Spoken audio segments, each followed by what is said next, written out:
Hi అండి, నమస్తే. నేను మీ స్వాతిని. ఈరోజు నేను మీకు రెస్టారెంట్ స్టైల్లో మష్రూమ్ ఫ్రై ఇంట్లో ఎలా ఈజీగా ప్రిపేర్ చేసుకోవచ్చో చూపిస్తానండి. చాలా ఈజీగా ప్రిపేర్ చేసుకోవచ్చు. నేను ప్రిపరేషన్ చూపించే ముందు నా ఛానల్ని మీరు ఫస్ట్ టైం చూస్తున్నట్టయితే ఛానల్ని సబ్స్క్రైబ్ చేసుకొని పక్కన ఉన్న బెల్ ఐకాన్ని క్లిక్ చేయండి ఫ్రెండ్స్ ప్లీజ్. నేను ప్రిపరేషన్ చూపిస్తున్నాను. నేను ఇక్కడ మసాలాలు అనేవి తీసుకున్నాను. లవంగాలు, జీరా, దాల్చిన చెక్క, అలానే మొగ్గ అనేవి తీసుకొని పేస్ట్ చేసి పెట్టుకోవాలి. అలానే మష్రూమ్ కూడా కట్ చేసుకొని వాష్ చేసుకొని బాగా కట్ చేసుకున్నానండి. అలానే గ్యాస్ ఆన్ చేసుకొని ప్యాన్ పెట్టుకొని ప్యాన్ హీట్ అయ్యాక ఒక 5 స్పూన్ వరకు ఆయిల్ అనేది యాడ్ చేసుకోవాలి. ఇలా హీట్ అయ్యాక జీరా అనేది 1/2 స్పూన్ వరకు యాడ్ చేసుకోవాలి. అలానే ఆవాలు కూడా యాడ్ చేసుకోవాలి. అలానే చిన్నగా కట్ చేసి పెట్టుకున్న ఆనియన్స్ యాడ్ చేసుకోవాలి. నేను ఇక్కడ పెద్ద సైజ్ అంత ఆనియన్ తీసుకొని యాడ్ చేసుకొని బాగా ఫ్రై చేసుకుంటున్నాను. చిన్నగా కట్ చేసుకోవాలండి. అలానే కరివేపత్త చిన్నగా కట్ చేసి పెట్టుకున్న పచ్చిమిర్చి కూడా వేసుకొని బాగా కలుపుకోవాలి.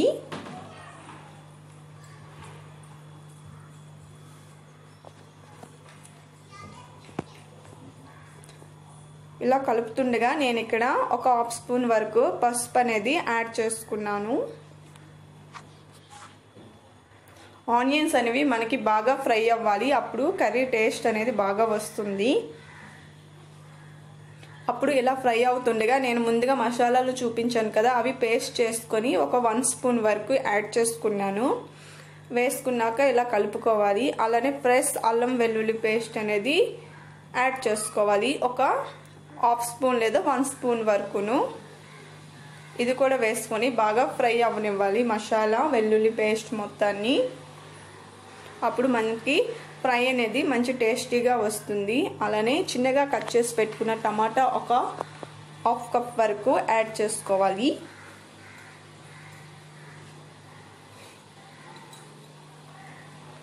ఇలా యాడ్ చేసుకొని బాగా కలిపి పెట్టుకొని మూత పెట్టుకోవాలి ఒక 2 మినిట్స్ వరకును. ఇలా 2 మినిట్స్ అయ్యాక మూత తీసి మరొకసారి కలుపుకోవాలి.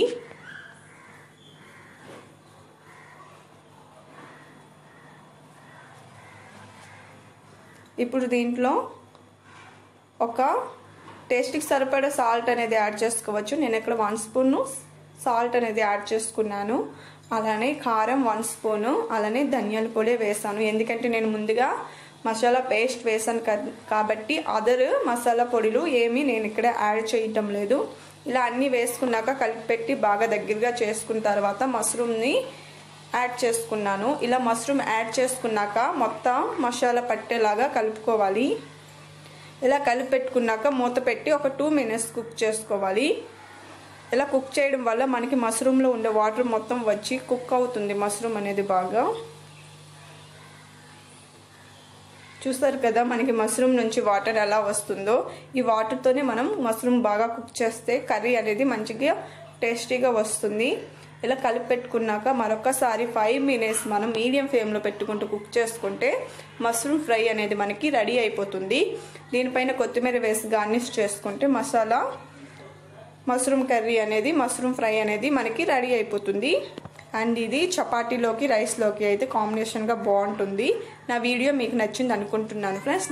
నచ్చితే లైక్ చేయండి. Thank you for watching. Bye.